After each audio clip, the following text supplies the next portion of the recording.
Hello guys! Guys, may tanong ako sa inyo. May mga tao ba na gumagawa ng mga bagay para mainis kayo, magalit kayo, magtampo kayo, lalo na dun sa mga malalapit sa inyo like workmates, friends, schoolmates, and even family members? Alam nyo, may passage ako para makatulong sa inyo para hindi nyo patulan yung mga ganyang bagay. So, mababasa siya sa Ephesians 6:12. Basahin lang natin saglit. For we do not wrestle against flesh and blood, but against the rulers, against the authorities, against the cosmic powers over this present darkness, against the spiritual forces of evil in the heavenly places.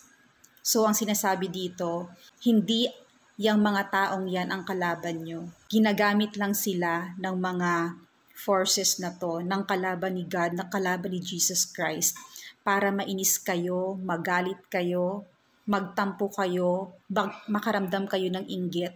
Kasi yan ang gusto niya eh. Yan ang gusto nila, ang mag-away kayo. Gusto nilang istorbehin yung mga peace na nararamdaman nyo. So, pag may na-encounter kayo na ganyan, huwag niyong papatulan. And alalahanin niyo yung verse na to, Ephesians 6:12.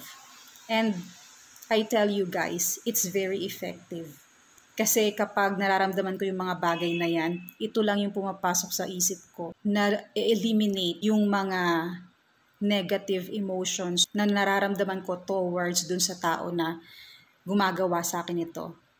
Kasi I know, hindi siya yung nangiinis sa akin, kundi ginagamit lang siya para mainis ako. And hindi natin dapat patulan yan. Hindi siya dapat manalo sa atin. So don't forget, Ephesians 6:12. God bless us.